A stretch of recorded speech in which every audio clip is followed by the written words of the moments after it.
Good afternoon, everyone. Thank you for joining us on a new FOA Live. Super excited to reconnect with everyone this week. And of course, I am Jennifer Catrulia, co-president of Family Office Association, joined here with co-president Rush Olney. And we're really, we have the privilege this week of welcoming Gary Cardone as our guest on the show. We're going to bring Gary in just a couple minutes after some housekeeping. Gary is chairman of the board for Node 40, and he's also a strategic advisor for the company. But since the age of 27, he's been helping to fund and build and exit a wide range of startups, most notably in the energy and payment space. He looks for industries going through massive disruption, helps to optimize all of the opportunities in that space, or certainly a significant number of them, and has just a tremendous record of success. And so really interesting track record. And Rush and I had the opportunity recently to meet Gary at the FOA retreat in Connecticut, and just such a genuinely warm person, great to get to know. And so even before he's on the show, want to extend our thanks and excitement that he's here. We have some housekeeping and catch up, but I want to jump in and give Rush the opportunity to catch us up on the evolution of the first. You all know he loves that when we don't do some of these things for the call and I bring him in and I'm like, hey, what do you have? So Rush, any updates and housekeeping you have, and I'll touch on the peer community update a little bit. Okay.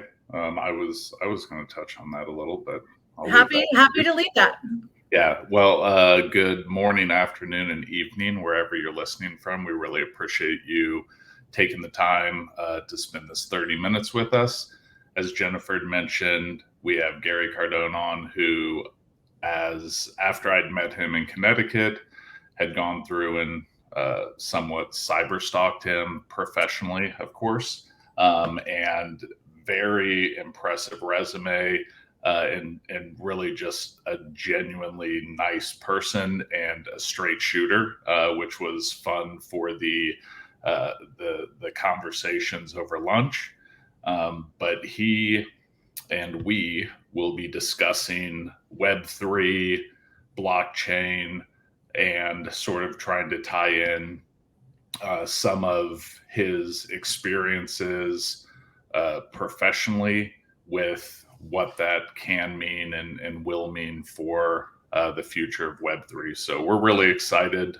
We thought this would be a good juxtaposition to Lonnie from last week if you joined us, and excited to jump in.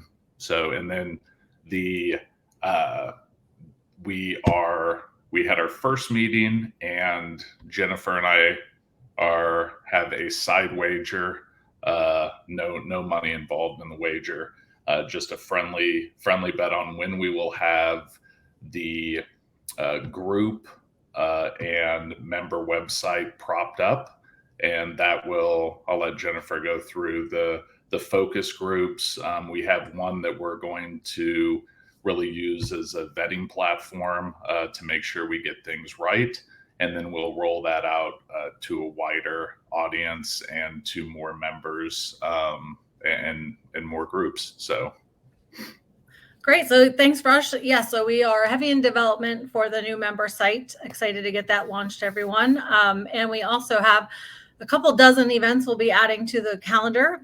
First, we are coming up quickly on Formula One Austin. And so a couple of you have asked for the remaining information on Airbnbs and tickets and game plans. So I'll be getting that out to you. Thank you very much. And we then have Vegas coming up. We have a couple of events in New York City this week. Coming up quickly on the Connecticut November 2nd holiday party. And then, so a wide range will be at our Basel. We've got a lot of things on the calendar. So I will be sending out updates if you have any questions about specific events. I know a lot of you are repeats for several years, things that you have favorites. And we did just confirm the golf tournament, pickleball tournament, and what am I missing? Waste management attendance for next February in Arizona. So a repeat of the Airbnb reality houses that I know a lot of you have been waiting for. So we want to maximize the time we have with Gary today. So I know that was a super quick run through. Please keep an eye on the FOA page and also on your email communications, and we'll be sharing a lot of information, and we'll take some additional time next week on the call. So without any further wait, I want to bring Gary in and get the conversation started. Good morning, guys. Hi, Gary. Good morning. As Russ does, afternoon, evening. We're fortunate to have people all over the place, but thank you very much for joining us today. Thank you very much. Good to have you. And it was really enjoyable being in Connecticut with you guys. That was the first one I'd ever done, and I really enjoyed it. By the way, I did fix my eyes. I had a severe problem. When I walked in that hotel room, I could not see anybody, and I felt terrible because I was like, I'm going to do a horrible job. So apologies, but I did have it. Oh no, thank you very much. We're so glad you're feeling better. I wasn't going to mention it, but we're very glad you're feeling better. That was a tough day for you. I've said anytime it's come up though that you were such a trooper, and I'm sure you were in incredible pain. So thank you for well, it wasn't pain. I just couldn't see well, and it's so disconcerting. You know, you're trying to do something, I can't get any vision, but I didn't want to be a little baby, so. Well, today we can see you, and hopefully you can see us as well, and we'll make sure that we spend time today learning about you. So, Gary, as we jump in, I ran through just a couple of the points about you, and we have a lot of questions, but want to make sure we're getting as much time with you as we can. So, would you share, just for those most I'm sure are very familiar with you already, but just a little bit about your background? Sure. From Louisiana, Lake Charles, Louisiana. Studied economics and marketing. As soon as I graduated, I left the town I grew up in. I'm an identical twin brother, and one of us most certainly had to get out of town. But it was really good for me. And I actually have a thesis that a lot of successful people have this thing. They leave home, they leave their core area somewhere between the age of 14 and 22. I'm just throwing this out there. How many people leave? It was really essential for me to leave and to realize that I could do other things outside of, having a leader or my mom or whoever. Got a job in the oil and gas business in Houston. And about 1 year later, the energy regulator, FERC, introduced a jaw-dropping change, basically abrogating every contract that anyone had ever acquired from the producers in nat gas. And that opened up the entire deregulation of the United States. I was fortunate enough and maybe wise enough to know the company I was working at. I didn't really like it. What really wasn't my culture, even though it was a top player, big fancy name. I could not at 26, I think, imagine living that way for the rest of my life. So I heard about this startup called Natural Gas Clearinghouse. And I don't know what it was. There was something inside of me that says, I really need to go work. I understood my company was called XYZ, and this company was called Natural Gas Clearinghouse. I knew exactly what they were trying to do. That would lead to being there 17 years. They became a Fortune 30 company. I think there was 12 employees when I joined. We became a Fortune 30 company 5 years later. About 5 years, 31 years old, I moved to London and built 2 humongous businesses for them. It was so exciting. And basically taking the model in US and moving it over to Europe and actually improving on that model in Europe by using a virtual hub point, which kind of takes you to the conversation we're going to have today. My CEO, Chuck Watson, told me one day in 2000, I think around 2000, that we were going to make $1 billion in cash the following year. I did not think that was anywhere close to being feasible since we were a mark-to-market company. And sold all my stock the next afternoon. Had never sold any stock. Called them up and said, look, you got 6 months. Send over some people. I gave them plenty of time. And that business then went into colossal failure. Enron just sucked everything down into it. So my timing was really good. Took 4 to 6 years off, studied history, religion, myself, and then met a woman who was in the payments industry. And I became really fascinated with what payments was doing as it entered e-commerce. And it looked to me like, oh my God, these payment rails were not set up for anonymous transactions with somebody Friday night buying from a store. The systems aren't set up. And you kind of knew what they were going to do. They were going to try and use the same pipelines and plumbing, virtual plumbing, but plumbing to facilitate MasterCard, Visa, American Express's oligopoly. That was the deal. Instead of just building new, I think the internet actually caught most of the big players off guard. But it was not built for payments, right? The internet was built for communication, which now leads us to this world. The chargeback business we started in 2012. I think I invested $8 million, and I just exited. That business is well worth over $500 million. I exited half of my position, and my ex-wife kept the other half. So here's a fintech. I'm really proud of this. Here's a fintech that actually made money year 1 through year 12. It never needed to raise outside capital. And sadly, had we had our governance correct, we would have taken some really, really cheap money 2.5 years ago. I mean, I had $100 million offered to me for that business at 3.25. And I couldn't get my partner to say, hey, let's step out. So that was a mistake. And that was one of the things that I want to try and correct. 4 years ago, I started studying blockchain and Bitcoin and became absolutely fascinated because this fixes many of the payment issues, although it's not going to fix it tomorrow. I'm not suggesting Bitcoin is going to be a payment facility, but I'm seeing enough similar trends that would suggest building picks and shovel type businesses, reporting, analytics, forensics, accounting, tax, risk management tools. All of these tools will have to be built for the digital revolution. And it's coming so fast that anyone listening to this should really double down on studying. Prove me I'm wrong. This is going so fast. It's going to absolutely startle a whole lot of people and a lot of companies, both for the benefit and the negative. So that's my background. I'm just a deal junkie. I think that's what it is. Always have the bug, right? The bug for the next thing. Yeah. Well, I only do one thing really, really well. So this seems to be it. Awesome.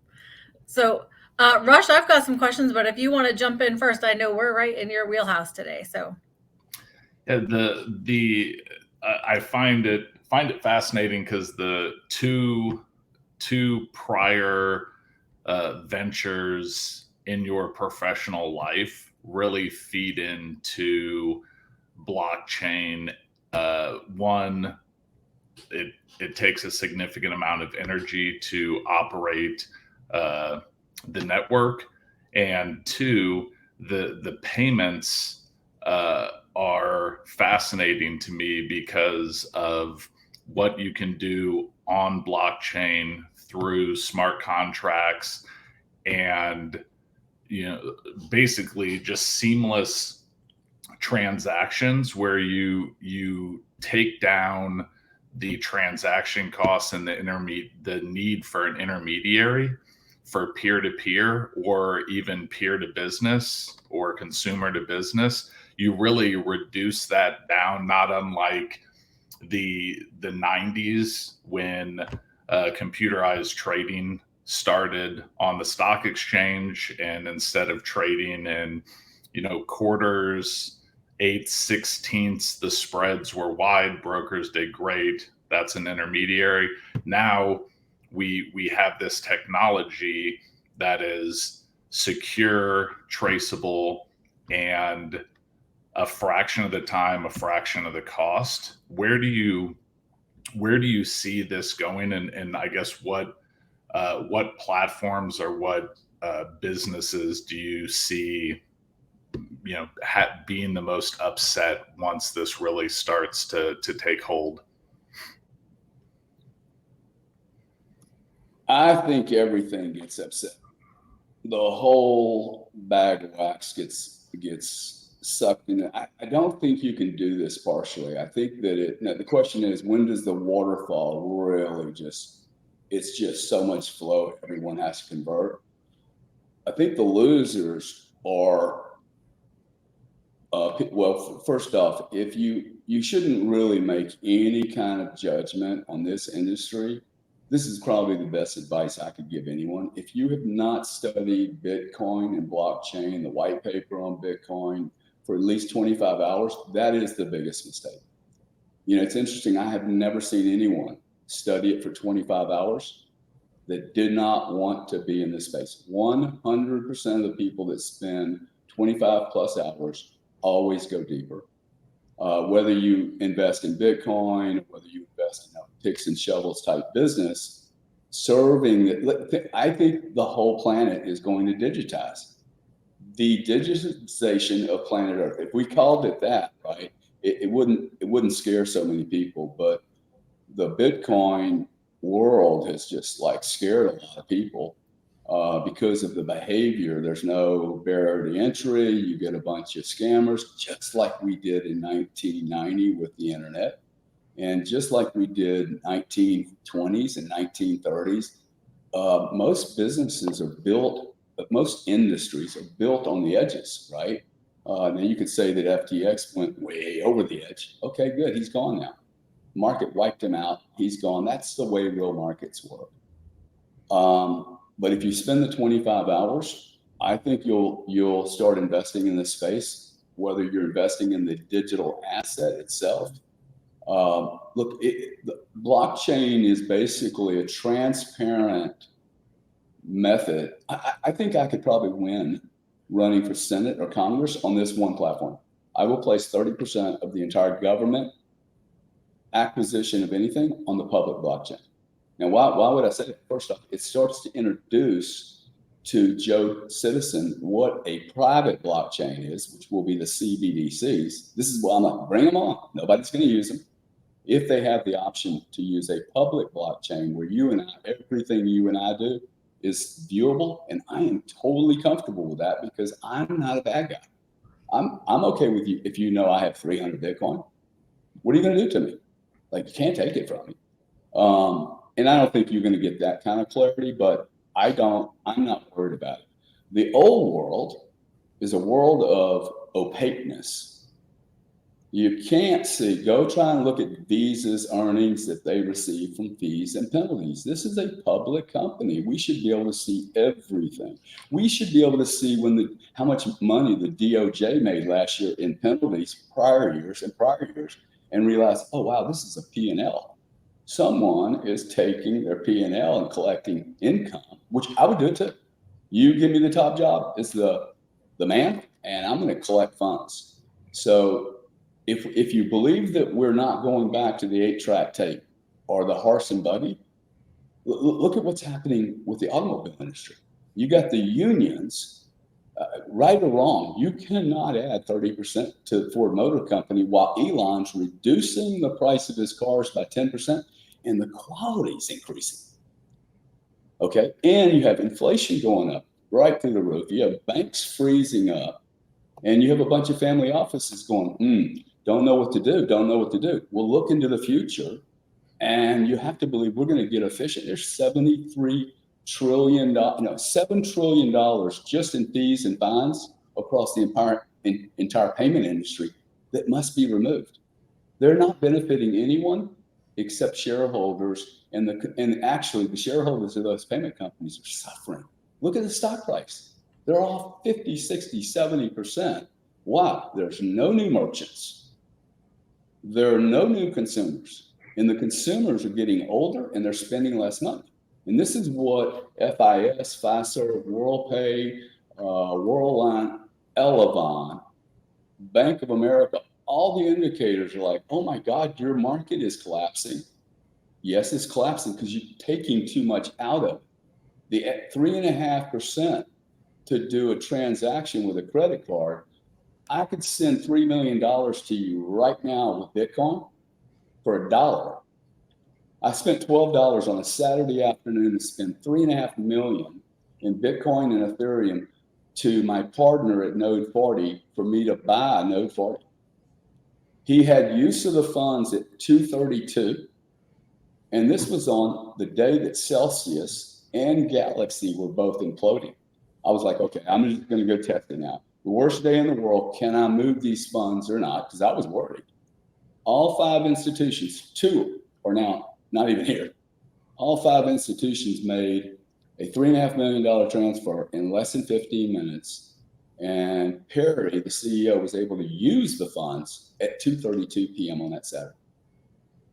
Perfect. No intermediaries. It was so like, just if it just saves me 2 hours, it's worth it. Because my time's worth something, right? So that's one example of, I think all gaming and gambling will move into digital. And when that happens, you're going to see Visa, MasterCard, and many of these payment processors. You're going to start to see how much money they're making on the rough side of the business that they don't like to talk about. So well, I appreciate the transparency note that you brought up. If there are any Ray Dalio fans, his book and his mantra internal is radical transparency. And there may be some pain and some sticking points initially, but once everybody ascribes to that, and everything can be brought to light, it really brings a comfort, uncomfortable in the beginning, but comfort to everybody that nothing's being hidden, nothing's being shaded. There's no shadows with looming boogeymen in them. So we're taking all the time. Jennifer, I know you said you had a question as well. Well, I do. So because, and normally I don't inject my advisory and accounting firm hat here, but I think it becomes important in this conversation because we're, as a profession, along with I'm going to say legal profession, financial advisors, part of the blessing and the curse here, Gary, and I have to imagine, right? Because on one hand, we have the opportunity to move this forward with our clients and with family offices and help with the education. But also, as we have so much of the profession, first of all, understaffed by about 300,000, let's say, at least accountants and other professions are suffering as well. The learning and the evolution and adoption of this and support of it. Can you talk about how you imagine this is going to overcome some of just to Rush's point, the boogeymen of this, how we get the buy-in and the adoption needed, even if it is amazing as far as the opportunities, and how does Node 40 come into play in terms of helping to move that forward? Sure. I think that if anyone has been in the confusion of the chaos in the digital asset industry and they've been reluctant to move, I think there's a few really serious green flags that have been, if you think about the Indy 500, rev your engine, warm your engines up. So let's go through it. We have Secretary Gensler in August, I think August the 20th, said it's clear to them, the SEC, that he used the word crypto. I was a little surprised he said that, but it is a sustainable asset class. Now, I've seen this video, and it's amazing. I cannot find it. It's kind of disappeared now, and a lot of other people have seen it. But anyway, he said it. Then if you pull up all the information, virtually the same messaging 2 days later came from Larry Fink at BlackRock talking about the ETF. He not only said sustainable asset class, he didn't say asset class. Let's remind all the family offices, 800 trillion are in 11 asset classes today. There hasn't been a new asset class in decades. Okay, so here's a new asset class. Once the governments and the United States say, hey, it's done. Also, let's remember, the US market is only 12%. This is a very unusual issue for the United States of America. This is one of the reasons I think we're on the last leg of our Roman Empire. It doesn't matter what the US does. The US could literally ban it tomorrow morning, and it will probably improve the price because China's tried to ban it 3 or 4 times, and then they always come back. So those two things. Then FASB, the Financial Accounting Standards Board, has now allowed people to put digital asset Bitcoin on their balance sheet and not take the worst accounting treatment possible. That's a big deal.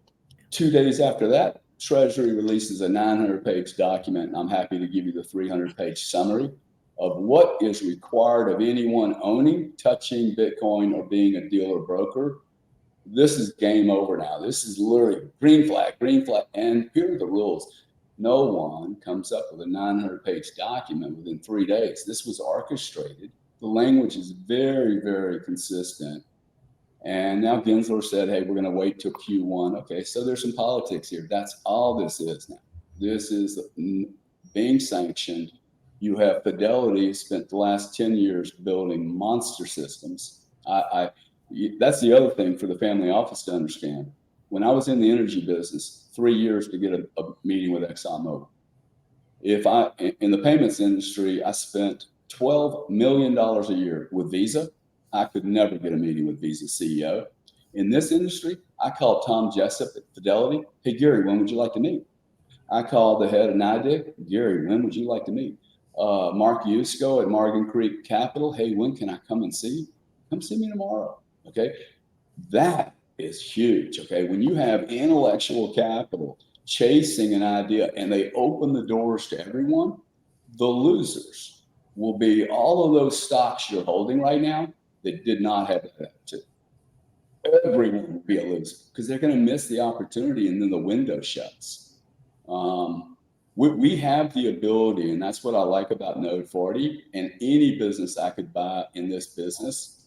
Keep in mind, I have a very large digital asset position, right? So for me, this was about taking out some of my underlying commodity risk and still having access to the digital asset industry, which I think is going to be a 30 or 50 trillion dollar industry.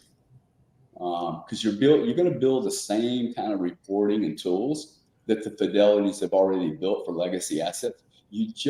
Tracking this data is substantially different. So a firm like Node 40 will turn a 500-hour project for a big top 4 accounting firm. Jennifer, since you mentioned accounting, it takes us 15 minutes to do the same report. That is where this has to go, right? You need the same type of reporting of any commodity trader or investor in a fund, but pulling the data is very different. Pulling the plumbing is very. Visa doesn't have a special connection to Swift. They can pick up the telephone, but to this industry, these are all new hooks, right?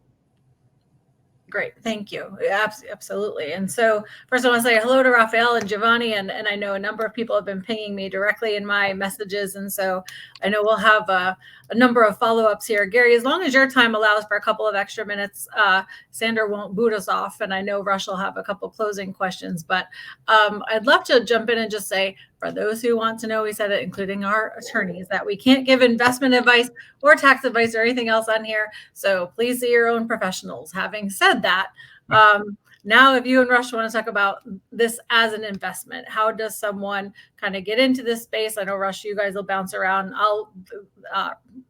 How does someone kind of tiptoe into this if it's a family office that's not used to it? And Rush, I'll leave it to you from there. Well, yeah, I'd defer to Gary on. I think I'd read you started investing in Bitcoin in 2016-ish. I was in around the same time. The firm I work for, we actually had a trading desk for coins, Bitcoin specifically, but Ethereum and other ones. And at that time, I wouldn't say custody because you have it, but it was sort of a hodgepodge of where am I going to put my assets? Which wallets take what coins? How do I transfer into a stable coin to basically go buy something? It was really messy in that sense. And so what are your thoughts on cleaning that up and again, one of these ancillary support businesses for Web3 and for blockchain, along with reporting in crypto, where do you see those? Do you think the Fidelities of the world end up playing that role, or do you see other groups coming into that space? I think any legacy player is going to have to play by the rules. The government's basically telling you this is what we need, in that they're giving us nearly 18 months to get ready. Also shows you they understand the complexity of the problem. I mean, you're having to replumb everything. And the truth is, the payments industry, if anyone looks at the degradation in that industry, you have 8% refunds online. You have 1% chargebacks, which is probably 2 or 3% because they don't really want to report them. You have declines of every credit card transaction in the United States of somewhere between 7 and 13%. I mean, this is third world nation type stuff. Yet Visa and MasterCard have this monster premium on them, double of what Google has. It doesn't look like a sustainable situation to me. There's so many people in the middle, you know, in the value chain. I think that's costing Joe Consumer a lot of money. Like, what has to be good for Joe Consumer is if we remove anyone that is not adding value. And I think that's what blockchain really does. Hey, if you add value, the planet's going to pay you very well for it. But I think under blockchain, if you don't, it's going to be extremely clear, you know, what you are making and what you're doing. Now, the legacy guy has to figure out, hey, how am I going to retool?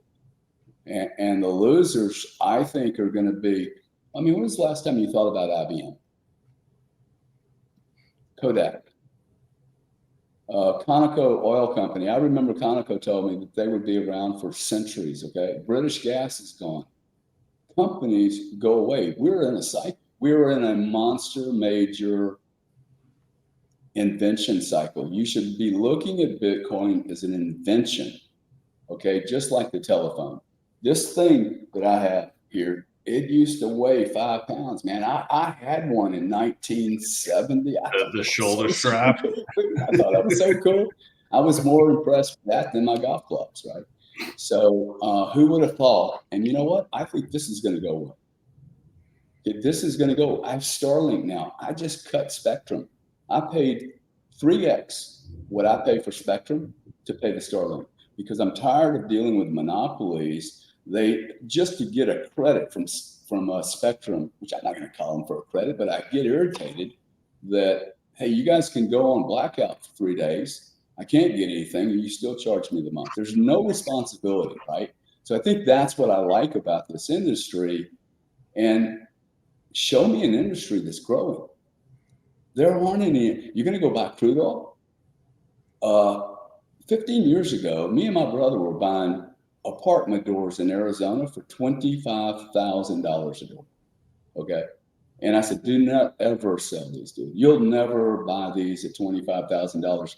You know, Bitcoin's at $28,000 today. I look at that and go, wow, what is a real estate guy like? Finite supply.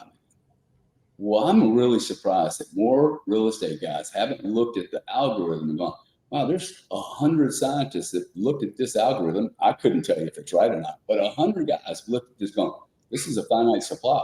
It will never be increased. No matter what the price of Bitcoin is, you can't make more tomorrow morning, right? At $150 crude oil, I'm quite certain. I'm very bearish crude oil at this level. It's like, come on. We might sit here for 2 months, but if it keeps going up, it's indicating a real problem.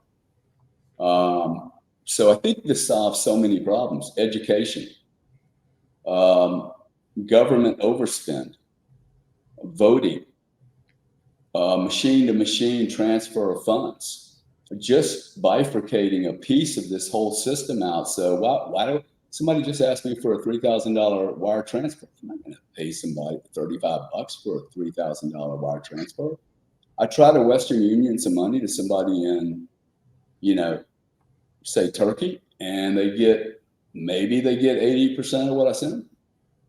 So that doesn't seem to me like, you know, the legacy player is taking a monster amount of risk. I mean, I could see it if they were risking 20 or $100, but I don't ever hear anyone going, oh, wow, I took a colossal loss this month. I need to raise my prices. If anything, actually, it looks to me like there's a lot of predatory behavior from legacy because they're seeing the end, and they are seeing the end. Now, my opinion on the real estate agents, brokers, not going in on Bitcoin is a little bit of self-preservation in the sense that they have a 6% rake as an intermediary to sell real estate. And so and this would lead into the next question of your thoughts on smart contracts, but if you can create smart contracts for non-fungible assets, which all real estate's a non-fungible asset, and get rid of the real estate intermediary through that contract on the blockchain, that would not be good for their current business.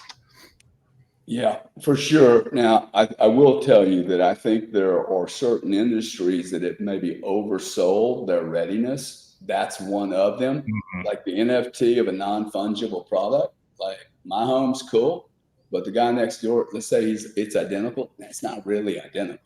Yeah. What if he has a pollution problem under his grass that I don't have, right? So I personally don't see that happening. I could see pieces of it. They're trying to go at it too heavy. There's going to be a lot of noise and promotion in this space that just like there was when Amazon was adopted.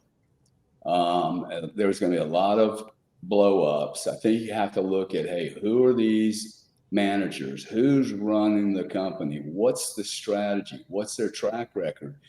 To me, this is not a technology thing. This is, hey, who is the jockey? And who's the team? What's their funding look like? What are their ambitions? Are they over the top? Addressable market is the entire globe. I'm like, I refuse to do that. Yeah. Right now, Node 40 for me, I have so much to do just in the US. I would love somebody to go pick up Europe. Good, go get it, man. I want my competitors to get a bunch of business. The problem for them is they all raised money in 2020 and 2021. It's stupid, ridiculous valuations that I think is a huge problem in the industry. You're going to, everyone that competes with me, this is no lie. I think I could take out all their management teams. Their stock is, I'm raising 12 million on a post $50 million valuation. After I've got everything de-risked, they raised money, $5 million raised, 1.6 billion market cap, raised $160 million. The entire management team is literally will never see a payday from any of their options or warrants. And that also means the same for their shareholders. And why am I so vocal about it? Because I'm like, man, my price point is beautiful, right? It's the proper way to look at a business that has an addressable market that's just silly. I mean, I need 30,000 clients to make $70 million. There's 52 million digital taxpayers in the United States that have checked the box, right? 30,000 clients. They all went for the consumer. I'm like, I'm going for Fidelity. I want to deal with Goldman Sachs. I want to deal with BlackRock's ETF. This requires a very different approach than building a consumer model that I think everybody chased the Netflix model. And I personally think it's a bad model. Free everything, hey, take that added subscription away, but they never go chase it. My sister's still on my buddy's subscription. You would think if they had a great business, they'd enforce it. Nobody heard that.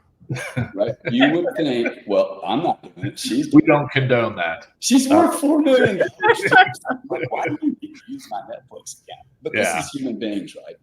Yes. Yeah. See, blockchain, all that goes away. Yeah. All of that goes away. See, it's just leakage from the old system because they're trying to track digital with analog tools. It's like trying to do heart surgery with a hammer.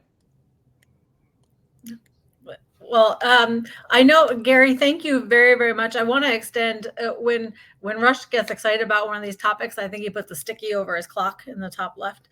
So what clock?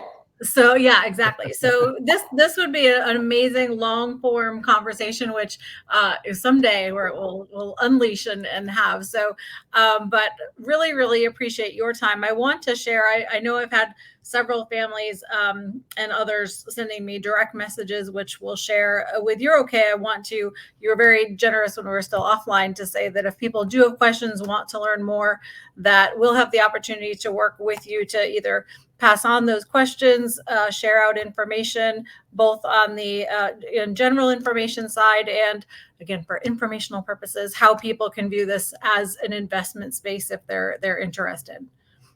Awesome. And thank you very much for having me. And Rush, if you ever want to do a long form, I'm up for it. I would love to. I think it'd be great. I think it'd be great for your peeps. Would love that. We're working into that. So you just put it on the calendar, Gary. Rush is going to now send me on a vacation, and you can count on it. That'll happen now. So. And Alma, there is a replay. These will be up on YouTube, and they're also on Spotify almost instantaneously. And then they'll be on Apple, and I'll get a list of the platforms I can get out to everybody. And Heather, please reach out. I'll get an answer on the status of digital currency with the SEC. I think Gary touched on that a little bit, but there's probably a lot more depth and substance to that. So be happy to touch base with you. We'll bring you more of this. We are going to have a session on this specifically at Art Basel. We'll be on for those who were on the Top Gun party with us last year. We're going to repeat this topic or have this topic now as part of that event this year. So we'll make sure we route information, and December is right around the corner. So it seems far off, but it is not. And again, Gary, we'll follow up with you. Anybody who did message privately, we'll share that information. Thank you so much again. We will follow up. There's a long form coming, so those of you who are interested, just keep your eye out. I'm sure that'll happen. Thanks so much again, everyone, and we'll look forward to seeing you next week on the next FOA Live. Gary, pleasure as always. Thanks, everybody.